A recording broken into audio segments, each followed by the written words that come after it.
वाहेगुरु सतनाम वाहेगुरु।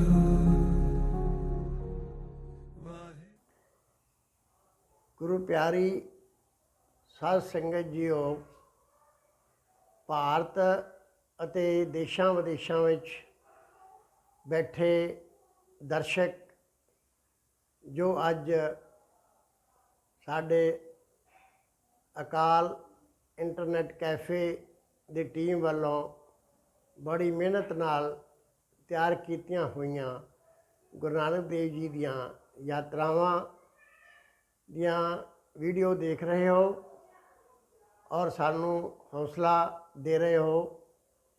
ਆਪਣੇ ਟੈਲੀਫੋਨਾਂ ਰਾਹੀਂ, ਆਪਣੇ ਮੈਸੇਜਾਂ ਰਾਹੀਂ ਸਾਡਾ ਹੌਸਲਾ ਵਧਾ ਰਹੇ ਹੋ। ਮੈਂ ਸਮੁੱਚੀ ਅਕਾਲ ਇੰਟਰਨੈਟ ਕੈਫੇ ਟੀਮ ਦਾ ਬਹੁਤ ਬਹੁਤ ਧੰਨਵਾਦੀ ਹਾਂ ਅਤੇ ਇਹਨਾਂ ਨੂੰ ਅੱਜ ਫਿਰ ਜੀ ਆਇਆਂ ਕਹਿੰਦੇ ਹੋਏ ਆਓ ਸਾਰੇ ਰਲ ਕੇ ਫਤਿਹ ਬੁਲਾਈਏ। ਵਾਹਿਗੁਰੂ ਜੀ ਕਾ ਖਾਲਸਾ, ਵਾਹਿਗੁਰੂ ਜੀ ਕੀ ਫਤਿਹ। ਗੁਰੂ ਪਿਆਰੀ ਸਾਧ ਸੰਗਤ ਜੀ, ਆਪਾਂ ਗੁਰੂ ਨਾਨਕ ਸੱਚੇ ਪਾਤਸ਼ਾਹ ਦੇ ਬਨਾਰਸ ਤੋਂ ਪਟਨਾ ਸਾਹਿਬ ਪਹੁੰਚਣ ਦੇ ਰਸਤੇ 'ਤੇ ਆਪਾਂ ਵਿਚਾਰ ਕਰ ਰਹੇ ਸੀ। ਹੁਣ ਗੁਰੂ ਨਾਨਕ ਸੱਚੇ ਪਾਤਸ਼ਾਹ ਬਨਾਰਸ ਤੋਂ ਚਲਦੇ ਚਲਦੇ ਉਹ ਸਤਿਗੁਰੂ ਕਰਮਨਾਸ਼ਾ ਨਦੀ ਨੂੰ ਟੱਪ ਕੇ ਮੋਹਣੀਆਂ ਪਹੁੰਚੇ ਹਨ। ਮੋਹਣੀਆਂ ਤੋਂ ਅੱਗੇ ਗੁਰੂ ਨਾਨਕ ਸੱਚੇ ਪਾਤਸ਼ਾਹ ਕਿਸ ਰਸਤੇ 'ਤੇ ਸਾਸਾਰਾਮ ਨੂੰ ਗਏ ਹਨ, ਇਹ ਸਾਡੇ ਵਾਸਤੇ ਬੜੀ ਖੋਜ ਅਤੇ ਵਿਚਾਰ ਦਾ ਵਿਸ਼ਾ ਹੈ। ਹੁਣ ਜਦੋਂ ਅਸੀਂ ਇਸ ਰਸਤੇ 'ਤੇ ਚੱਲੇ ਅਤੇ ਮੋਹਣੀਆਂ ਤੋਂ ਅੱਗੇ ਜਹਾਨਾਬਾਦ ਆਉਂਦਾ ਹੈ। ਅਸੀਂ ਜਹਾਨਾਬਾਦ ਗਏ।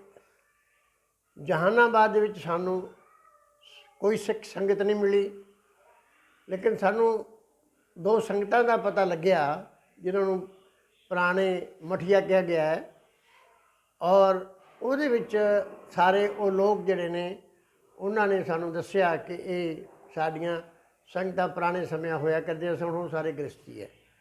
ਸਾਨੂੰ ਕਿਸੇ ਨੇ ਵੀ ਇਸ ਗੱਲ ਬਾਰੇ ਨਹੀਂ ਦੱਸਿਆ ਕਿ ਕੀ ਗੁਰੂ ਨਾਨਕ ਸੱਚੇ ਪਾਤਸ਼ਾਹ ਜਹਾਨਾਬਾਦ ਆਏ ਸੀ ਜਾਂ ਨਹੀਂ ਸੀ ਆਏ, ਲੇਕਿਨ ਸਾਨੂੰ ਇਹ ਮਹਿਸੂਸ ਹੁੰਦਾ ਹੈ ਕਿ ਸਤਿਗੁਰੂ ਇਸ ਇਲਾਕੇ ਵਿੱਚ ਦੀ ਲੰਘੇ ਔਰ ਇੱਥੋਂ ਦੀ ਅੱਗੇ ਲੰਘ ਕੇ ਸਤਿਗੁਰੂ ਫਿਰ ਸਾਸਾਰਾਮ ਪਹੁੰਚਦੇ।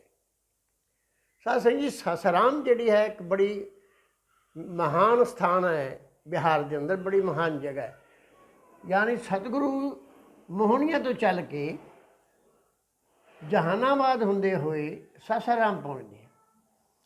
ਜਿਵੇਂ ਕਿ ਅਸੀਂ ਅੱਗੇ ਵੀ ਵਿਚਾਰ ਕਰ ਚੁੱਕੇ ਹਾਂ ਕਿ ਸਤਿਗੁਰਾਂ ਦਾ ਇੱਕ ਰਸਤਾ ਜਿਹੜਾ ਦੂਸਰਾ ਹੈ ਚੰਦੌਲੀ ਤੋਂ ਉੱਪਰ ਦੀ ਹੋ ਕੇ, ਬਕਸਰ ਦੇ ਵਿੱਚ ਦੀ ਹੋ ਕੇ, ਬਕਸਰ ਤੋਂ ਉੱਪਰ ਹੋ ਕੇ ਅਸੀਂ ਕਹਿੰਦੇ ਵੀ ਜਦੋਂ ਇਹ ਰਸਤੇ 'ਤੇ ਜੇ ਗੁਰੂ ਨਾਨਕ ਸੱਚੇ ਪਾਤਸ਼ਾਹ ਗਏ ਤਾਂ ਉਸ ਤੋਂ ਬਾਅਦ ਫਿਰ ਸਿੱਧੇ ਚਲੇ ਗਏ ਅਗਲੇ ਪਾਸੇ ਜਮਨਾ ਗੰਗਾ ਦੇ ਉੱਤਰੀ ਪਾਸੇ 'ਤੇ। ਫਿਰ ਆਹ ਜਿਹੜਾ ਇਲਾਕਾ ਹੈ, ਆਹ ਸਾਰਾ ਇਲਾਕਾ ਜਿੱਥੋਂ ਦੀ ਗੁਰੂ ਨਾਨਕ ਸੱਚੇ ਪਾਤਸ਼ਾਹ ਗਏ ਨੇ ਅਤੇ ਖਾਸ ਉਹਨਾਂ ਦੇ ਨਿਸ਼ਾਨ ਮਿਲਦੇ ਨੇ, ਉਹਨਾਂ ਦੀਆਂ ਸਥਾਨਾਂ ਦੇ ਸਾਨੂੰ ਵੇਰਵੇ ਮਿਲਦੇ ਨੇ। ਇੱਧਰ ਫਿਰ ਗੁਰੂ ਨਾਨਕ ਸੱਚੇ ਪਾਤਸ਼ਾਹ ਕਦੋਂ ਆਏ, ਇਤਿਹਾਸਕਾਰ ਬੜਾ ਚੁੱਪ ਨੇ। ਹੁਣੇ ਇੱਕ ਇਤਿਹਾਸਕਾਰ ਦੀ ਸਾਡੇ ਕੋਲ ਕਿਤਾਬ ਆਈ ਹੈ, ਉਸਨੇ ਭਾਈ ਭਵੀਸ਼ਨ ਸਿੰਘ ਗੁਰਾਇਆ ਵਾਲੇ, ਉਹਨਾਂ ਨੇ ਇੱਕ ਪੁਸਤਕ ਲਿਖੀ ਹੈ ਜ਼ਿੰਦਗੀਨਾਮਾ ਗੁਰੂ ਨਾਨਕ ਸੱਚੇ ਪਾਤਸ਼ਾਹ। ਹੁਣ ਇਸ ਜ਼ਿੰਦਗੀਨਾਮੇ ਦੇ ਵਿੱਚ ਉਹਨਾਂ ਨੇ ਕਿਹਾ ਹੈ ਕਿ ਗੁਰੂ ਨਾਨਕ ਸੱਚੇ ਪਾਤਸ਼ਾਹ ਇਸ ਇਲਾਕੇ ਵਿੱਚ 3-4 ਮਹੀਨੇ ਘੁੰਮਦੇ ਰਹੇ। ਘੁੰਮਦੇ ਰਹੇ ਦਾ ਮਤਲਬ ਇਹ ਹੋ ਗਿਆ, ਉਹ ਕਹਿੰਦੇ ਜੀ ਉਹਨੂੰ 2 ਵਾਰੀ ਪਟਨੇ ਆਏ, ਇੱਧਰ ਨੂੰ ਗਏ, ਫਿਰ ਇੱਧਰ ਨੂੰ ਲੰਘੇ। ਮੈਨੂੰ ਉਹਨਾਂ ਦੀਆਂ ਜੋ ਵਿਚਾਰਾਂ ਨੇ, ਮੈਂ ਉਹਨਾਂ ਨਾਲ ਵਿਚਾਰ ਵੀ ਕੀਤਾ ਬੈਠ ਕੇ, ਤਾਂ ਮੈਨੂੰ ਤਸੱਲੀ ਨਹੀਂ ਹੋਈ।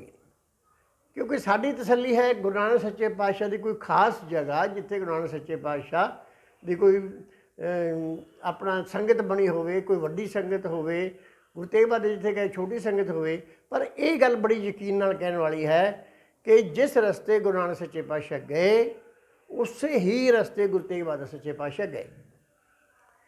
ਇਹ ਗੱਲ ਬਿਲਕੁਲ ਇਤਿਹਾਸਕ ਸਵੱਠੀ 'ਤੇ ਪੂਰੀ ਉਤਰਦੀ ਹੈ।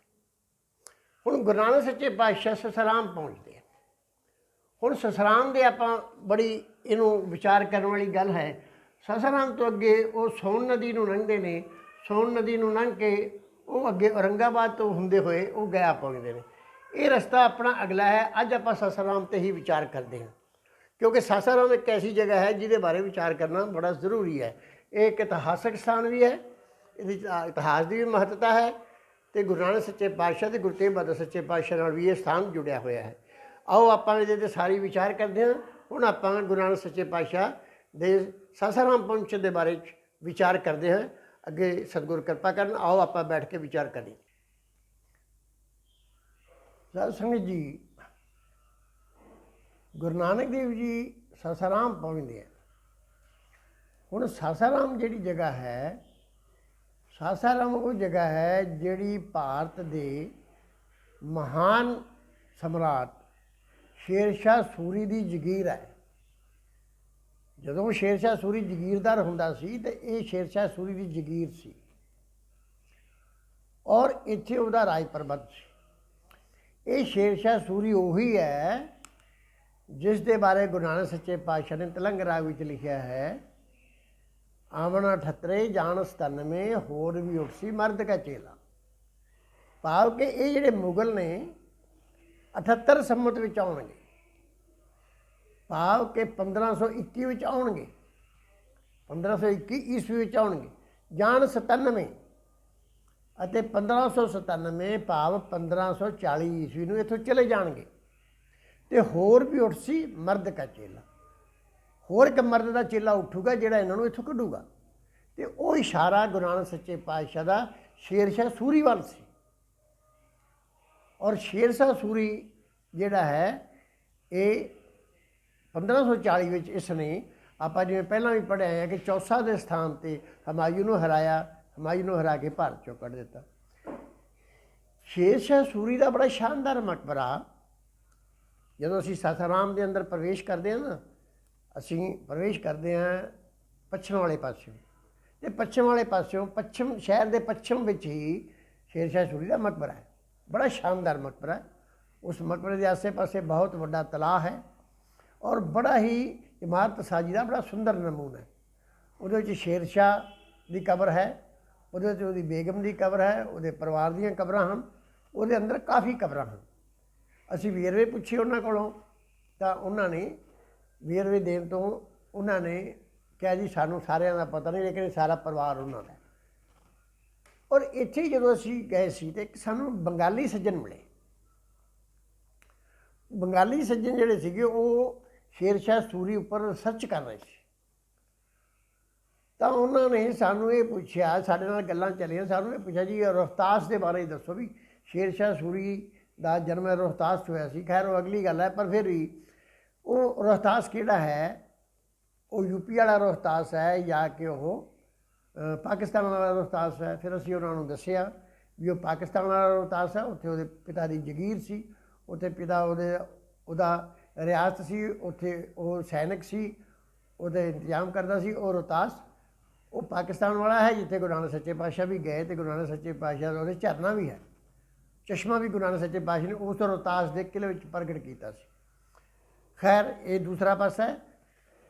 ਗੁਰੂ ਨਾਨਕ ਸੱਚੇ ਪਾਤਸ਼ਾਹ ਸਾਸਾਰਾਮ ਆਏ ਔਰ ਗੁਰੂ ਨਾਨਕ ਸੱਚੇ ਪਾਤਸ਼ਾਹ, ਜਿਵੇਂ ਆਪਾਂ ਸਭ ਨੂੰ ਪਤਾ ਹੈ ਕਿ ਗੁਰੂ ਨਾਨਕ ਸੱਚੇ ਪਾਤਸ਼ਾਹ ਜਦੋਂ ਵੀ ਸ਼ਹਿਰ ਜਾਂਦੇ, ਸ਼ਹਿਰ ਦੇ ਬਾਹਰ ਜਾ ਕੇ ਉਹ ਵਿਸ਼ਰਾਮ ਕਰਦੇ ਸੀ।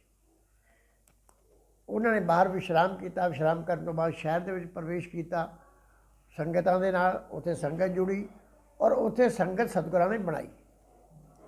ਔਰ ਉਹ ਜਿਹੜੀ ਸੰਗਤ ਬਣਾਈ, ਉਸ ਸੰਗਤ ਦੇ ਵਿੱਚ ਦੋ ਕਿਸਮ ਦੇ, ਦੋ ਜਾਤੀਆਂ ਦੇ ਲੋਕ ਸੀ।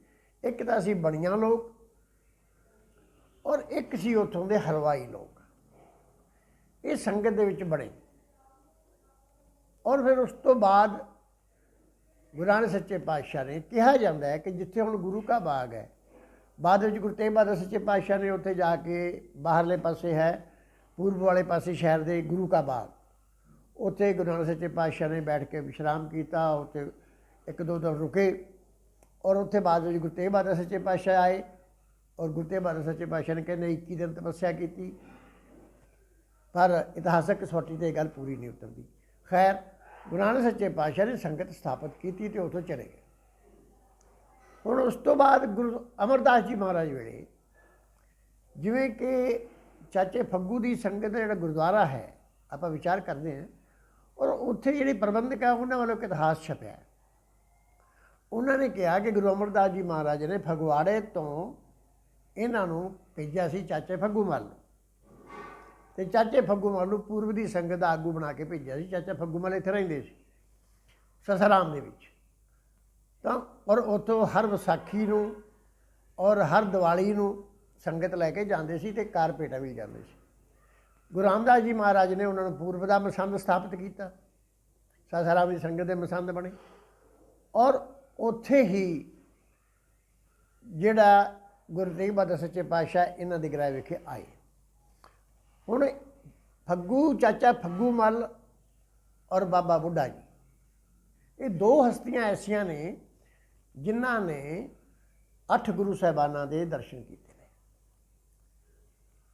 ਚਾਚਾ ਫੱਗੂ ਮੱਲ ਨੇ ਬਾਬਾ ਬੁੱਢਾ ਜੀ ਨੂੰ ਆਪਾਂ ਸਮਝਦੇ ਹਾਂ। ਚਾਚਾ ਫੱਗੂ ਮੱਲ ਨੇ ਗੁਰੂ ਅਮਰਦਾਸ ਜੀ ਮਹਾਰਾਜ ਤੋਂ ਲੈ ਕੇ ਗੁਰੂ ਹਰਿਰਾਏ ਸੱਚੇ ਪਾਤਸ਼ਾਹ ਤੱਕ, ਹਰਕ੍ਰਿਸ਼ਨ ਸੱਚੇ ਪਾਤਸ਼ਾਹ ਨੂੰ ਛੱਡ ਕੇ ਗੁਰੂ ਤੇਗ ਬਹਾਦਰ ਸੱਚੇ ਪਾਤਸ਼ਾਹ ਦੇ ਅੱਗੇ ਦਰਸ਼ਨ ਕੀਤੇ। ਇਹ ਸਾਰੇ ਗੁਰੂ ਹਨ।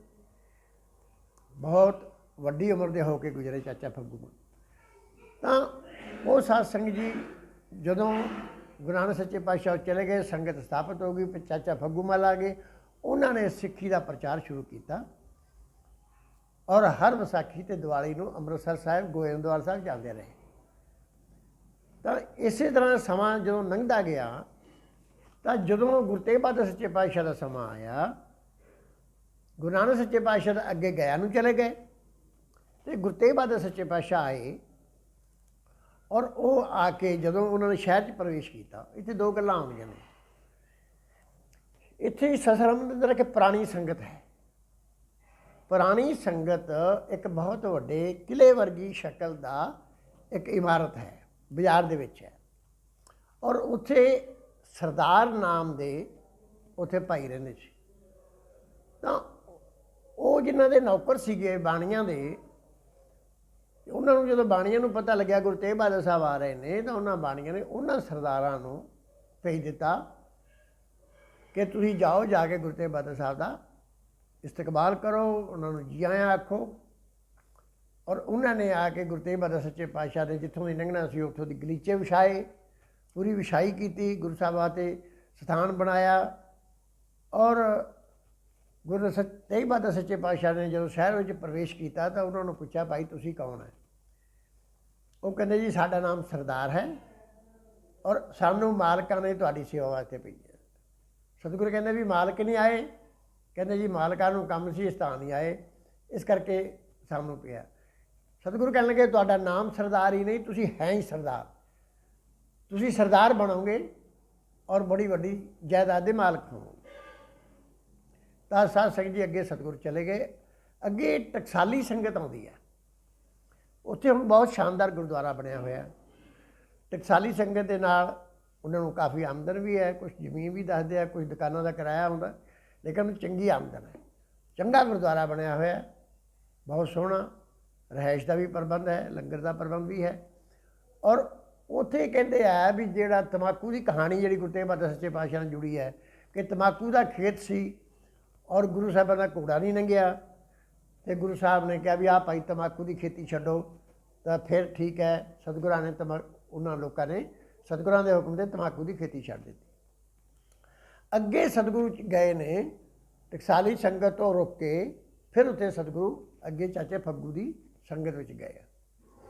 ਹੁਣ ਚਾਚਾ ਫੱਗੂ ਇੱਕ ਛੋਟੇ ਜਿਹੇ ਮਕਾਨ 'ਚ ਰਹਿੰਦੇ ਸੀ, ਲੇਕਿਨ ਉਹਨਾਂ ਨੇ ਆਪਣਾ ਮਕਾਨ ਬਣਾਇਆ ਸੀ। ਡਿਊਟੀ ਬਹੁਤ ਵੱਡੀ ਬਣਾਈ ਸੀ ਔਰ ਡਿਊਟੀ ਐਡੀ ਵੱਡੀ ਸੀ ਕਿ ਜਿਹੜੇ ਘੋੜੇ 'ਤੇ ਸਵਾਰ ਨੇ, ਹਾਥੀ 'ਤੇ ਸਵਾਰਾ ਚੜ੍ਹਿਆ ਚੜ੍ਹਾਇਆ ਅੰਦਰ ਲੰਘ ਸਕਦਾ ਸੀ। ਅਸੀਂ ਆਪ ਜੀ ਨੂੰ ਫੋਟੋ ਵੀ ਦਿਖਾਵਾਂਗੇ ਗੁਰਦੁਆਰਾ ਸਾਹਿਬ ਦਾ। ਤਾਂ ਉਹ ਚਾਚੇ ਫੱਗੂ ਨੂੰ ਲੋਕਾਂ ਨੇ ਪੁੱਛਿਆ ਬਈ ਤੁਸੀਂ ਐਡਾ ਵੱਡਾ ਦਰਵਾਜ਼ਾ ਕਿਉਂ ਰੱਖਿਆ ਕਰਦਾ, ਕਿਉਂਕਿ ਉਹਦੇ ਦਰਵਾਜ਼ੇ ਲੋਕ ਛੋਟੇ ਰੱਖਦੇ ਸੀ। ਇੱਕ ਅੰਦਰ ਪਿੱਤਲ ਦਾ ਦਰਵਾਜ਼ਾ ਪਿਆ ਹੈ, ਉਹ 4 ਫੁੱਟ ਕੁਛ ਇੰਚ ਉੱਚਾ ਹੈ, ਸ਼ਾਇਦ 8 ਇੰਚ ਉੱਚਾ ਹੈ, 4 ਫੁੱਟ 8 ਇੰਚ ਪਿੱਤਲ ਦਾ, ਬਿਲਕੁਲ ਪਿੱਤਲ ਦਾ ਦਰਵਾਜ਼ਾ ਹੈ ਔਰ 3 ਫੁੱਟ ਕੁਛ ਇੰਚ ਚੌੜਾ ਹੈ ਉਹ। ਤਾਂ ਉਹ ਦਰਵਾਜ਼ਾ ਸੀ ਪੁਰਾਣਾ। ਅਤੇ ਚਾਚੇ ਫੱਗੂ ਨੇ ਆਪਣੀ ਧਰਮਸ਼ਾਲਾ ਦਾ ਦਰਵਾਜ਼ਾ ਬਹੁਤ ਵੱਡਾ ਰੱਖਿਆ ਲੋਕਾਂ ਨੇ ਜਦ ਪੁੱਛਣਾ ਤਾਂ ਚਾਚੇ ਫੱਗੂ ਨੇ ਕਹਿਣਾ ਕਿ ਜਦੋਂ ਮੇਰੇ ਸਤਿਗੁਰੂ ਆਉਣਗੇ ਤਾਂ ਘੋੜੇ ਤੇ ਚੜੇ ਚੜਾਏ ਹੋਏ ਦੇ ਅੰਦਰ ਆ ਜਾਣਾ, ਉਹਨਾਂ ਨੂੰ ਉਤਰਨਾ ਨਾ ਪਵੇ, ਇਸ ਕਰਕੇ ਮੈਂ ਦਰਵਾਜ਼ਾ ਵੱਡਾ ਰੱਖਿਆ। ਗੁਰੂ ਤੇਗ ਬਹਾਦਰ ਸੱਚੇ ਪਾਤਸ਼ਾਹ ਆਏ ਬਨਾਰਸ ਤੋਂ, ਮਾਤਾ ਜੀ ਨਾਲ ਸੀ, ਮਾਤਾ ਨਾਨਕੀ ਜੀ ਨਾਲ ਸੀ, ਮਾਤਾ ਗੁਜਰੀ ਜੀ ਨਾਲ ਸੀ, ਸਾਰਾ ਪਰਿਵਾਰ ਨਾਲ ਸੀ, ਹੋਰ ਸਿੱਖ ਸੰਗਤ ਨਾਲ ਸੀ। ਚਾਚੇ ਫੱਗੂ ਦੇ ਦਰਵਾਜ਼ੇ ਵੇਦੀ ਲੰਘ ਕੇ ਅੱਗੇ ਆਏ। ਚਾਚੇ ਫੱਗੂ ਨੇ ਜਦੋਂ ਦੇਖਿਆ ਗੁਰੂ ਸੱਚੇ ਪਾਤਸ਼ਾਹ ਆਏ ਨੇ, ਉਹਨਾਂ ਦੇ ਘੋੜੇ ਦੇ ਵਿੱਚ ਬੈਠਿਆਂ ਨੇ ਇਹ ਰਕਾਬ ਦੇ ਵਿੱਚ ਉਹਨਾਂ ਨੇ ਚਰਨ ਪਰਸੇ, ਮੱਥੇ ਨਾਲ ਲਾਏ, ਜੀ ਆਇਆਂ ਨੂੰ ਕਿਹਾ ਔਰ ਸਤਿਗੁਰਾਂ ਦਾ ਬਹੁਤ ਜ਼ਿਆਦਾ ਸਤਿਕਾਰ ਕੀਤਾ। ਚਾਚਾ ਫੱਗੂ ਬੋਲ ਨਹੀਂ ਸਕੇ, ਪਰ ਉਹਨਾਂ ਦੀਆਂ ਅੱਖਾਂ ਨੇ ਬੋਲ ਕੇ ਸਤਿਗੁਰਾਂ ਨੂੰ ਬਹੁਤ ਜ਼ਿਆਦਾ ਨਮਸਕਾਰ ਕੀਤੀ। ਉਹਨਾਂ ਦੇ ਅਥਰੂ ਵਹਿ ਗਏ, ਕਹਿਣ ਲੱਗੇ ਜੀ ਸ਼ੁਕਰ ਹੈ ਤੁਸੀਂ ਮੇਰੇ ਬੁੱਢੇ ਦੀ ਕਾਮਨਾ ਪੂਰੀ ਕੀਤੀ।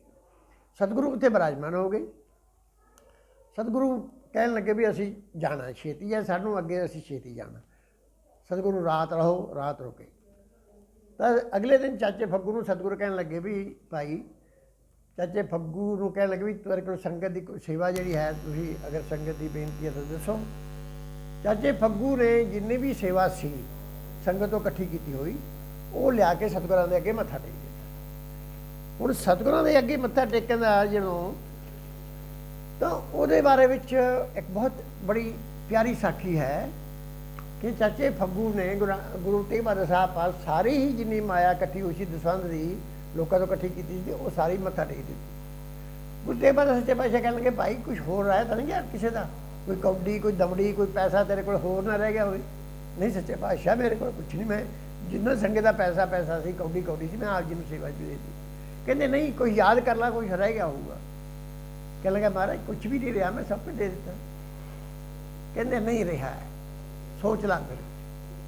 ਹੁਣ ਚਾਚੇ ਫੱਗੂ ਇਸ ਗੱਲ ਤੋਂ ਡਰਦੇ ਸੀ, ਪਰ ਗੁਰੂ ਸਾਹਿਬ ਅੱਗੇ ਭੇਤ ਖੋਲ੍ਹਣਾ ਪਿਆ। ਉਹਨਾਂ ਦੇ ਕੋਲ ਇੱਕ ਪੋਟਲੀ ਸੀ ਬੰਨੀ ਹੋਈ, ਉਹ ਪੋਟਲੀ ਲਿਆ ਕੇ ਸਤਿਗੁਰਾਂ ਦੇ ਅੱਗੇ ਰੱਖ ਦਿੱਤੀ। ਕਹਿਣ ਲੱਗੇ ਜੀ ਇਹ ਕੀ ਹੈ? ਗੁਰੂ ਸਾਹਿਬ ਕਹਿੰਦੇ ਇਹ ਕੀ ਹੈ? ਕਹਿੰਦੇ ਸੱਚੇ ਪਾਤਸ਼ਾਹ ਆਪ ਜੀ ਦੀ ਘਰ ਭੇਟ ਹੈ। ਸਤਿਗੁਰੂ ਕਹਿਣਗੇ ਖੋਲ ਕੇ ਦਿਖਾਓ। ਜਾਂ ਖੋਲਿਆ ਤਾਂ ਉਸ ਕੱਪੜੇ ਦੇ ਵਿੱਚੋਂ ਮਿੱਟੀ, ਸਵਾਹ, ਗਰਦ, ਧੂੜ, ਕਿਣਕੇ ਨਿਕਲੇ ਔਰ ਉਹ ਕਹਿ ਲਗੇ ਕੂੜਾ ਨਿਕਲਿਆ ਘਰ ਦਾ। ਸਤਿਗੁਰੂ ਕਹਿਣ ਲੱਗੇ ਚਾਚਾ ਫੱਗੂ ਆ ਕੀ ਗੱਲ? ਕਹਿੰਦੇ ਸੱਚੇ ਪਾਤਸ਼ਾਹ ਮੈਂ ਕਿ ਘਰੇ ਦਸਵੰਧ ਇਕੱਠੀ ਕਰਨ ਗਿਆ ਸੀ, ਔਰ ਦਸਵੰਧ ਇਕੱਠੀ ਕਰਦੇ ਮੈਂ ਇੱਕ ਬੀਬੀ ਨੂੰ ਕਿਹਾ ਬੀਬਾ ਦਸਵੰਧ ਦਿਓ, ਕੋਈ ਮਾਇਆ ਹੈਗੀ ਤਾਂ ਦਿਓ। ਉਹ ਕਹਿੰਦੀ ਬਾਬਾ ਜੀ ਮਾਇਆ ਹੈ ਨਹੀਂ, ਜਾਓ ਫਿਰ। ਉਹ ਕਹਿੰਦਾ ਨਹੀਂ ਭਾਈ ਇਸ ਤਰ੍ਹਾਂ ਗੁਰੂ ਸਾਹਿਬ ਦੀ ਦਸਵੰਧ ਇਕੱਠੀ ਕਰਨੀ ਦਿਓ। ਉਹ ਬੀਬੀ ਨੇ 2-3 ਵਾਰੀ ਕਹਿਣ ਤੇ ਗੁੱਸੇ 'ਚ ਆ ਗਈ ਬੀਬੀ। ਉਹ ਜਿੰਨਾ ਵੀ ਕੂੜਾ ਇਕੱਠਾ ਕੀਤਾ ਸੀ ਉਹਨੇ ਚੱਕ ਕੇ ਝੋਲੀ 'ਚ ਪਾ ਤਾ। ਸੱਚੇ ਪਾਤਸ਼ਾਹ ਉਹ ਬੀਬੀ ਦਾ ਦਸਵੰਧ ਹੈ। ਤਾਂ ਸਤਿਗੁਰੂ ਕਹਿੰਦੇ ਇਹਨੂੰ ਫਰੋੜੋ। ਹੁਣ ਇਹ ਸਿੱਖ ਦੀ ਸਿੱਖੀ ਦੀ ਭਾਵਨਾ ਹੈ ਕਿ ਉਸਨੇ ਗੁੱਸਾ ਨਹੀਂ ਕਰਨਾ, ਚਾਹੇ ਕੋਈ ਉਸਨੂੰ ਕੌੜਾ ਵਚਨ ਬੋਲੇ, ਚਾਹੇ ਮਿੱਠਾ ਬੋਲੇ, ਚਾਹੇ ਉਸਨੂੰ ਕੋਈ ਦਸਵੰਧ ਦੀ ਪੇਟਾ ਦੇਵੇ ਤੇ ਚਾਹੇ ਉਹਨੂੰ ਕੂੜਾ ਵੀ ਦੇ ਦੇਵੇ, ਉਹਨੇ ਉਹ ਵੀ ਸੱਤ ਕਹਿ ਕੇ ਪ੍ਰਵਾਨ ਕਰਨਾ। ਇਹ ਚਾਚੇ ਫੱਗੂ ਨੇ ਦੱਸਿਆ ਸਿੱਖ ਦੀ ਨਿਮਰਤਾ। ਤਾਂ ਸਤਿਗੁਰਾਂ ਨੇ ਕੂੜਾ ਫਰੋਲਿਆ ਤਾਂ ਉਹਦੇ ਵਿੱਚ ਇੱਕ ਬੇਰ ਦੀ ਗੜਕ ਨਿਕਲੀ। ਉਸ ਸਿੰਘ ਦੀ ਬੇਰ ਦੀ ਗੜਕ ਚਾਚੇ ਫੱਗੂ ਵਾਲੇ ਕੂੜੇ ਦੇ ਵਿੱਚੋਂ, ਉਸ ਮਾਈ ਦੇ ਕੂੜੇ ਚੋਂ ਸਤਿਗੁਰਾਂ ਨੇ ਉੱਥੇ ਨੱਪ ਦਿੱਤੀ। ਅੱਜ ਉੱਥੇ ਬਹੁਤ ਵੱਡੀ ਬੇਰੀ ਬਣੀ ਹੋਈ ਖੜੀ ਹੈ। ਸਤਿਗੁਰੂ ਕਹਿਣ ਲੱਗੇ ਚਾਚਾ ਫੱਗੂ ਤੈਨੂੰ ਦੁਨੀਆ ਇਸ ਬੇਰੀ ਦੇ ਨਾਂ ਤੇ ਯਾਦ ਕਰਿਆ ਕਰੂ। ਉਹ ਬੇਰੀ ਬਹੁਤ ਵੱਡਾ ਨਿਸ਼ਾਨ ਹੈ ਔਰ ਅੱਜ ਵੀ ਉਸ ਬੇਰੀ ਦੇ ਲੋਕ ਬੇਰ ਲੈਂਦੇ ਹਨ, ਉਹਦੇ ਪੱਤੇ ਵੀ ਲੈਂਦੇ ਹਨ, ਖਾਂਦੇ ਹਨ ਉੱਥੇ, ਪਰ ਜਿਹੜਾ ਡਿੱਗਿਆ ਹੁੰਦਾ ਉਹ ਖਾਂਦੇ ਆ, ਤੋੜ ਕੇ ਨਹੀਂ ਖਾਂਦੇ। ਔਰ ਬੜੀ ਪੁਰਾਤਨ ਬੇਰੀ ਹੈ, ਦਰਸ਼ਨ ਕਰਨ ਯੋਗ ਹੈ। ਤਾਂ ਜਦੋਂ ਬਾਰ-ਬਾਰ ਚਾਚੇ ਫੱਗੂ ਨੂੰ ਸਤਿਗੁਰਾਂ ਨੇ ਕਿਹਾ ਤੂੰ ਚਾਚਾ ਫੱਗੂ, ਤਾਂ ਉਹ ਕਹਿਣ ਲੱਗੇ ਸੱਚੇ ਪਾਤਸ਼ਾਹ ਮੈਂ ਤਾਂ ਆਪਦਾ ਨਿਮਾਣਾ ਸੇਵਕ ਹਾਂ, ਮੈਨੂੰ ਚਾਚਾ ਕਿਉਂ ਕਹਿੰਦੇ ਹੋ? ਉਹ ਕਹਿੰਦੇ ਨਹੀਂ, ਤੁਹਾਡਾ ਰੁਤਬਾ ਹੀ ਚਾਚਿਆਂ ਵਾਲਾ ਹੈ, ਤੁਸੀਂ ਮੇਰੇ ਹੀ ਨਹੀਂ, ਤੁਸੀਂ ਸਾਰੇ ਸੰਸਾਰ ਦੇ ਚਾਚਾ ਹੋ। ਅੱਜ ਉਸ ਸੰਗਤ ਨੂੰ ਚਾਚੇ ਫੱਗੂ ਦੀ ਸੰਗਤ ਨਾਲ ਜਾਣਿਆ ਜਾਂਦਾ। ਉੱਥੇ ਇੱਕ ਸਾਧ ਸੰਗਤ ਦੀ ਚੌਂਕੀ ਹੈ ਜਿਹਦੇ ਉੱਤੇ ਗੁਰੂ ਤੇਗ ਬਹਾਦਰ ਸੱਚੇ ਪਾਤਸ਼ਾਹ ਬੈਠ ਕੇ ਇਸ਼ਨਾਨ ਕਰਿਆ ਕਰਦੇ ਸੀ, ਉਹ ਵੀ ਉੱਥੇ ਚੌਂਕੀ ਰੱਖੀ ਹੋਈ ਹੈ। ਇੱਕ ਬੇਰੀ ਹੈ, ਚੌਂਕੀ ਹੈ, ਇੱਕ ਛੋਟਾ ਜਿਹਾ ਦਰਵਾਜ਼ਾ ਜਿਹੜਾ ਪਿੱਤਲ ਦਾ ਮੈਂ ਆਪ ਜੀ ਨੂੰ ਦੱਸਿਆ ਉਹ ਹੈ। ਇੱਕ ਸਾਧ ਸੰਗਤ ਜੀ ਉੱਥੇ ਜੋ ਮਾਲਾ ਹੈ ਚਾਚੇ ਫੱਗੂ ਮਲ ਦੀ, ਉੱਥੇ ਖੜਾਵਾਂ ਹਨ ਚਾਚੇ ਫੱਗੂ ਮਲ ਦੀਆਂ। ਤਾਂ ਯਾਨੀ ਇਹ 5-4 ਚੀਜ਼ਾਂ ਉੱਥੇ ਦਰਸ਼ਨ ਲਾਇਕ ਹਨ। ਔਰ ਪਟਨਾ ਨੂੰ ਜਾਣ ਲੱਗਿਆ ਚਾਚੇ ਫੱਗੂ ਦੀ ਸੰਗਤ ਵਿੱਚ ਜਾਣਾ ਬਹੁਤ ਹੀ ਮਹੱਤਵਪੂਰਨ ਹੈ, ਬੜੀ ਜਾਣਕਾਰੀ ਇੱਥੋਂ ਮਿਲਦੀ ਹੈ। ਤਾਂ ਔਰ ਉੱਥੋਂ ਸਤਿਗੁਰੂ ਰੁਕ ਕੇ ਜਿਹੜੀ ਸਰਦਾਰ ਟੋਲੀ ਸੀ ਜਾਂ ਜਿਹੜੀ ਪੁਰਾਣੀ ਸੰਗਤ ਹੈ, ਉਹ ਪੁਰਾਣੀ ਸੰਗਤ ਦੇ ਸਰਦਾਰਾਂ ਨੂੰ ਇੱਕ ਸਤਿਗੁਰਾਂ ਨੇ 9 ਫੁੱਟ 4 ਇੰਚ ਦਾ ਲੋਹੇ ਦਾ ਤੀਰ ਦਿੱਤਾ। ਅੱਜ ਵੀ ਉਹਨਾਂ ਕੋਲ ਤੀਰ ਅਸੀਂ ਸੰਭਾਲਿਆ ਹੋਇਆ ਦੇਖਿਆ। ਉੱਥੇ ਗੁਰੂ ਸਾਹਿਬ ਪ੍ਰਕਾਸ਼ ਹੈ, ਬਹੁਤ ਸੁੰਦਰ ਅਤੇ ਵੱਡੀ ਹਵੇਲੀ ਹੈ, ਬਹੁਤ ਚੌੜੀਆਂ ਉਹਦੀਆਂ ਨੀਹਾਂ ਨੇ, ਔਰ ਅੱਜ ਵੀ ਕਿਲ੍ਹੇ ਨੂੰ ਹਵੇਲੀ ਬਾਜ਼ਾਰ ਦੇ ਵਿੱਚ ਹੈ, ਅੱਜ ਵੀ ਉਹ ਕਾਇਮ ਹੈ, ਔਰ ਉਹ ਜਿਹੜੀ ਹੈ ਪੁਰਾਣੀ ਸੰਗਤ ਦੇ ਨਾਮ ਨਾਲ ਮਸ਼ਹੂਰ ਹੈ। ਬਾਹਰ ਜਿਹੜਾ ਗੁਰਦੁਆਰਾ ਹੈ ਗੁਰੂ ਕਾ ਬਾਗ, ਉੱਥੇ ਗੁਰੂ ਤੇਗ ਬਹਾਦਰ ਸੱਚੇ ਪਾਤਸ਼ਾਹ ਨੇ ਤਪੱਸਿਆ ਕੀਤੀ। ਉਸ ਦੇ ਨਾਲ ਜਿਹੜਾ ਹੈਗਾ ਇੱਕ ਗੁਰਦੁਆਰਾ ਛੋਟਾ ਜਿਹਾ ਬਣਿਆ ਹੋਇਆ ਹੈ, ਔਰ ਉੱਥੇ ਕਹਿੰਦੇ ਹਨ ਕਿ ਇੱਥੇ ਗੁਰੂ ਨਾਨਕ ਸੱਚੇ ਪਾਤਸ਼ਾਹ ਆਏ ਸੀ। ਤਾਂ ਉੱਥੇ ਇੱਕ ਨਿਹੰਗ ਸਿੰਘ ਸੇਵਾ ਕਰਦਾ ਸਾਨੂੰ ਮਿਲਿਆ, ਔਰ ਉਸ ਨੇ ਕਿਹਾ ਵੀ ਇਹ ਜਗ੍ਹਾ ਗੁਰੂ ਨਾਨਕ ਸੱਚੇ ਪਾਤਸ਼ਾਹ ਦੀ ਹੈ, ਬਾਗ ਗੁਰੂ ਨਾਨਕ ਸੱਚੇ ਪਾਤਸ਼ਾਹ ਦਾ, ਇਹ ਲੋਕੀ ਕਬਜ਼ਾ ਕਰੀ ਬੈਠੇ ਆ, ਪਰ ਮੈਂ ਉਹਨਾਂ ਚਿਰ ਬਹਿਣਾ ਜਿੰਨਾ ਚਿਰ ਤੱਕ ਇੱਥੇ ਇਹ ਛੱਡਦੇ ਨਹੀਂ ਕਬਜ਼ਾ। ਤਾਂ ਇਸ ਗੱਲ ਦਾ ਵੇਰਵਾ ਜਿਹੜਾ ਹੈਗਾ ਭਾਈ ਧੰਨਾ ਸਿੰਘ ਜੀ ਨੇ ਵੀ 1930 ਵਿੱਚ 4 ਦਸੰਬਰ 1930 ਨੂੰ ਭਾਈ ਧੰਨਾ ਸਿੰਘ ਜੀ ਸਾਈਕਲ ਯਾਤਰੂ ਵੀ ਉੱਥੇ ਗਏ ਸੀ। ਉਹਨਾਂ ਨੇ ਵੀ ਆਪਣੀ ਪੁਸਤਕ ਜਿਹੜੀ ਹੈ ਉਹ ਧੰਨਾ ਸਿੰਘ ਦੀ ਗੁਰਦੁਆਰਾ ਦੀ ਸਾਈਕਲ ਯਾਤਰਾ ਵਿੱਚ ਇਹ ਗੱਲ ਦਿੱਤੀ ਹੈ, ਔਰ ਉੱਥੇ ਗੁਰੂ ਨਾਨਕ ਸੱਚੇ ਪਾਤਸ਼ਾਹ ਗਏ ਸੀ, ਗੁਰੂ ਤੇਗ ਬਹਾਦਰ ਸੱਚੇ ਪਾਤਸ਼ਾਹ ਉੱਥੇ ਗਏ ਸੀ। ਉੱਥੋਂ ਗੁਰੂ ਨਾਨਕ ਸੱਚੇ ਪਾਤਸ਼ਾਹ ਜੀ ਅੱਗੇ ਗਇਆ ਨੂੰ ਨਿਕਲਦੇ ਹਨ, ਔਰ ਸਤ ਸਿੰਘ ਜੀ ਗਇਆ ਜਿਹੜੀ ਜਾਣਾ ਹੈ ਸਥਾਨ ਜਿਹੜਾ ਹੈ, ਉੱਥੋਂ ਅੱਗੇ ਗਇਆ ਦੇ ਜਿਹੜੇ ਰਸਤੇ ਬਣਦੇ ਨੇ, ਔਰ ਉਹ ਰਸਤਾ ਜਿਹੜਾ ਹੈ ਇਹ ਇੱਕ ਰਸਤਾ ਤਾਂ ਹੈ ਸ਼ੇਰਗੜੀ ਵੀ ਦੀ ਲੰਘ ਕੇ। ਸਾਨੂੰ ਸ਼ੇਰਗੜੀ ਵਾਲੇ ਰਸਤੇ 'ਤੇ ਅਸੀਂ ਗਏ ਅਤੇ ਸਾਨੂੰ ਉਹਦੇ ਸੰਭਾਵਨਾ ਨਹੀਂ ਬਣੀ। ਸਾਨੂੰ ਇੱਕ ਸਿੱਧਾ ਰਸਤਾ ਹੈ ਜਿਹੜਾ ਕਿ ਬੋਧ ਗਿਆ ਜਾਂਦਾ ਹੈ। ਜੋ ਅਸੀਂ ਦੇਖਿਆ ਉਹਦੇ ਵਿੱਚ ਇਹ ਸੀ ਕਿ ਗੁਰੂ ਨਾਨਕ ਸੱਚੇ ਪਾਤਸ਼ਾਹ ਬੋਧ ਗਿਆ ਪਹਿਲਾਂ ਗਏ ਹਨ, ਗਿਆ ਬਾਅਦ 'ਚ ਗਏ। ਸਾਡੇ ਇਤਿਹਾਸਾਂ ਦੇ ਵਿੱਚ ਗੁਰੂ ਨਾਨਕ ਸੱਚੇ ਪਾਤਸ਼ਾਹ ਦਾ ਗਿਆ ਵਿੱਚ ਆਉਣਾ ਪਹਿਲਾਂ ਲਿਖਿਆ ਹੈ ਅਤੇ ਬੋਧ ਗਿਆ ਵਿੱਚ ਜਾਣਾ ਬਾਅਦ ਵਿੱਚ ਲਿਖਿਆ। ਗਿਆ ਔਰ ਬੋਧ ਗਿਆ ਇਹਦਾ ਵੀ ਇਤਿਹਾਸ ਸਾਸਾਰਾਮ ਵਾਂਗ ਕਾਫੀ ਲੰਬਾ ਹੈ, ਕਿਉਂਕਿ ਦੋਹਾਂ ਸਥਾਨਾਂ ਦੇ ਉੱਤੇ ਗੁਰੂ ਨਾਨਕ ਸੱਚੇ ਪਾਤਸ਼ਾਹ ਦੀਆਂ ਯਾਦਗਾਰਾਂ ਹਨ, ਦੋਵੇਂ ਸਥਾਨ ਪ੍ਰਾਪਤ ਹਨ। ਇੱਥੇ ਭਗਤ ਭਗਵਾਨ, ਭਗਤ ਗਿਰ ਤੋਂ ਸ਼ੁਰੂ ਹੋ ਕੇ ਭਗਤ ਭਗਵਾਨ ਆਏ। ਭਗਤ ਭਗਵਾਨ ਕਿਵੇਂ ਬਣਿਆ, ਉਹਨਾਂ ਦਾ ਗਿਰੀ ਸੰਪਰਦਾਇ ਦਾ ਡੇਰਾ ਹੈ। ਇੱਥੇ ਮਹਾਤਮਾ ਬੁੱਧ ਦਾ ਪਿੱਪਲ ਦਾ ਦਰਖਤ ਹੈ, ਔਰ ਇਹ ਸਾਰਾ ਕੁਝ ਜਿਹੜਾ ਹੈ ਇਹਦੇ ਬਾਰੇ ਵੀ ਆਪਾਂ ਲੰਮਾ ਵਿਸਥਾਰ ਕਰਾਂਗੇ। ਇਹ ਆਪਾਂ ਅਗਲੇ ਸਫ਼ਰ ਵਿੱਚ ਦੇਖਾਂਗੇ। ਅੱਜ ਗੁਰੂ ਨਾਨਕ ਸੱਚੇ ਪਾਤਸ਼ਾਹ ਜੋ ਸਾਸਾਰਾਮ ਤੋਂ ਚੱਲੇ ਹਨ, ਸਾਸਾਰਾਮ ਤੋਂ ਚੱਲ ਕੇ ਉਹ ਬੋਧ ਗਇਆ ਪਹੁੰਚਦੇ ਹਨ। ਬੋਧ ਗਇਆ ਦੇ ਵਿੱਚ ਕੀ ਕੁਛ ਦੇਖਣ ਵਾਲਾ ਹੈ, ਕੀ ਕੁਛ ਉੱਥੇ ਸਾਨੂੰ ਮਿਲਦਾ ਹੈ, ਉਸ ਤੋਂ ਅੱਗੇ ਫਿਰ ਗਇਆ ਚੱਲਾਂਗੇ। ਗਇਆ ਤੋਂ ਅੱਗੇ ਫਿਰ ਦੂਸਰੇ ਪਾਸੇ ਚੱਲਾਂਗੇ। ਗੁਰੂ ਨਾਨਕ ਸੱਚੇ ਪਾਤਸ਼ਾਹ ਦੇ ਚਰਨਾਂ 'ਤੇ ਚੱਲਦਿਆਂ ਹੋਇਆਂ ਅਸੀਂ ਉਹਨਾਂ ਦੇ ਪਿੱਛੇ ਪਿੱਛੇ ਉਹਨਾਂ ਨੂੰ ਨਮਸਕਾਰ ਕਰਦੇ ਹੋਏ ਅਸੀਂ ਪਟਨਾ ਪਹੁੰਚਾਂਗੇ। ਤਾਂ ਅੱਜ ਦਾ ਇੱਥੋਂ ਤੱਕ ਦਾ ਇਤਿਹਾਸ ਸਾਸਾਰਾਮ ਤੋਂ ਸਤਿਗੁਰੂ ਬੋਧ ਗਇਆ ਪਹੁੰਚੇ ਹਨ, ਔਰ ਇਸ ਤੋਂ ਅੱਗੇ ਫਿਰ ਆਪਾਂ ਅੱਗੇ ਵਿਚਾਰ ਕਰਾਂਗੇ। ਸਾਡੀ ਸਮੂਹ ਸੰਗਤ ਨੂੰ ਬੇਨਤੀ ਹੈ, ਜਿਹੜੀ ਸੰਗਤ ਪੰਜਾਬ ਤੋਂ ਜਾਂਦੀ ਹੈ, ਪੰਜਾਬ ਤੋਂ ਜਦੋਂ ਅਸੀਂ ਜਾਂਦੇ ਹਾਂ, ਬਨਾਰਸ ਤੋਂ ਜਾਂਦੇ ਹਾਂ, ਅਸੀਂ ਸਾਸਾਰਾਮ ਦੇ ਨਾਲ ਦੀ ਹੋ ਕੇ ਲੰਘਦੇ ਹਾਂ, ਸਾਨੂੰ ਸਾਸਾਰਾਮ ਦੇ ਦਰਸ਼ਨ ਜ਼ਰੂਰ ਕਰਨੇ ਚਾਹੀਦੇ, ਔਰ ਸਾਸਾਰਾਮ ਤੋਂ ਹੋ ਕੇ ਫਿਰ ਸਾਨੂੰ ਗਿਆ ਬੋਧ ਗਿਆ ਹੋ ਕੇ ਜਾਣਾ ਚਾਹੀਦਾ। ਤਾਂ ਪਟਨਾ ਸਾਹਿਬ ਤਾਂ ਇਹ ਬਹੁਤ ਚੰਗੀ ਗੱਲ ਹੈ, ਔਰ ਇਸ ਦੇ ਨਾਲ ਹੀ ਅਸੀਂ ਸਾਰੇ ਜਿੰਨੇ ਵੀ ਸਿੱਖ ਵਿਦਵਾਨ ਨੇ, ਜਿੰਨੇ ਵੀ ਇਸ ਰਸਤੇ ਦੇ ਖੋਜੀ ਨੇ, ਗੁਰੂ ਨਾਨਕ ਸੱਚੇ ਪਾਤਸ਼ਾਹ ਦੇ ਖੋਜੀ ਨੇ ਰਸਤੇ ਦੇ, ਅਸੀਂ ਉਹਨਾਂ ਨੂੰ ਵੀ ਬੇਨਤੀ ਕਰਦੇ ਹਾਂ ਕਿ ਇਹਨਾਂ ਵੀਡੀਓ ਨੂੰ ਜੋ ਅਸੀਂ ਕਲਿੱਪ ਭੇਜਦੇ ਹਾਂ ਉਹ ਵੱਧ ਤੋਂ ਵੱਧ ਸੰਗਤ ਤੱਕ ਪਹੁੰਚਾਉਣ, ਵੱਧ ਤੋਂ ਵੱਧ ਗੁਰੂ ਨਾਨਕ ਸੱਚੇ ਪਾਤਸ਼ਾਹ ਦੇ ਰਸਤੇ ਦਾ ਪ੍ਰਚਾਰ ਹੋਵੇ, ਵੱਧ ਤੋਂ ਵੱਧ ਜਾਣਕਾਰੀ ਅਸੀਂ ਸੰਗਤ ਨੂੰ ਦੇਈਏ, ਤਾਂ ਕਿ ਸੰਗਤ ਨੂੰ ਮੌਕੇ ਦੇ ਉੱਤੇ ਉਹਨਾਂ ਦੇ ਪਤਾ ਲੱਗ ਜਾਵੇ ਵੀ ਗੁਰੂ ਨਾਨਕ ਸੱਚੇ ਪਾਤਸ਼ਾਹ ਦਾ ਰਸਤਾ ਕਿਹੜਾ ਹੈ। ਔਰ ਇਹਦੇ ਵਿੱਚ ਜੇਕਰ ਇਤਿਹਾਸਕ ਜਿਹੜੀਆਂ ਸਾਡੀਆਂ ਗਲਤੀਆਂ ਹੋ ਜਾਣ, ਪਹਿਲੀ ਗੱਲ ਤਾਂ ਮੁਆਫੀ ਦੇ ਤਲਬਗਾਰ ਹਾਂ, ਦੂਜੀ ਗੱਲ ਸੋਧ ਦੇ ਵੀ ਤਲਬਗਾਰ ਹਾਂ। ਜੇ ਸਾਨੂੰ ਕੋਈ ਸੋਧ ਅਤੇ ਸੇਧ ਮਿਲਦੀ ਹੈ ਅਸੀਂ ਉਸ ਦਾ ਵੀ ਹਾਰਦਿਕ ਸਵਾਗਤ ਕਰਾਂਗੇ। ਕਿਉਂਕਿ ਭੁੱਲਣ ਅੰਦਰ ਸਭ ਕੋ ਅਭੁੱਲ ਗੁਰੂ ਕਰਤਾਰ। ਇੱਕ ਅਕਾਲ ਪੁਰਖ ਭੁੱਲਦਾ ਨਹੀਂ, ਇੱਕ ਮੇਰਾ ਗੁਰੂ ਨਹੀਂ ਭੁੱਲਦਾ, ਬਾਕੀ ਸਾਰੇ ਭੁੱਲਣ ਆ ਰਹੇ। ਗਲਤੀਆਂ ਹੋ ਜਾਂਦੀਆਂ, ਇਤਿਹਾਸ ਹੈ। ਇਤਿਹਾਸ ਨੂੰ ਅਸੀਂ ਕਦੇ ਵੀ ਆਖਰ ਲਈ ਖੋਜ ਨਹੀਂ ਕਹਿ ਸਕਦੇ, ਇਹ ਹਮੇਸ਼ਾ ਖੋਜ ਹੁੰਦੀ ਰਹੀ ਹੈ, ਹੁੰਦੀ ਰਹਿਣੀ ਹੈ। ਜੋ ਪਿੱਛੇ ਖੋਜਿਆ ਉਹਨੂੰ ਅਸੀਂ ਵਿਚਾਰਿਆ, ਜੋ ਅਸੀਂ ਦੇਖਿਆ ਉਸ ਨੂੰ ਆਉਣ ਵਾਲੀ ਸੰਗਤ ਵਿਚਾਰੂਗੀ, ਵਿਦਵਾਨ ਵਿਚਾਰਨਗੇ, ਆਉਣ ਵਾਲੇ ਖੋਜੀ ਵਿਚਾਰਨਗੇ, ਸੰਗਤਾਂ ਨੂੰ ਅੱਗੇ ਨਵੇਂ ਦ੍ਰਿਸ਼ ਦਿਖਾਉਣਗੇ। ਇੰਨੀ ਬੇਨਤੀ ਦੇ ਨਾਲ ਅੱਜ ਦਾਸ ਖੇਮਾ ਦਾ ਜਾਚਕ ਹੈ। ਆਓ ਫਤਿਹ ਦੀ ਸਾਂਝ ਕਰੀਏ। ਵਾਹਿਗੁਰੂ ਜੀ ਕਾ ਖਾਲਸਾ, ਵਾਹਿਗੁਰੂ ਜੀ ਕੀ ਫਤਿਹ। ਵਾਹਿਗੁਰੂ ਵਾਹਿਗੁਰੂ ਸਤਨਾਮ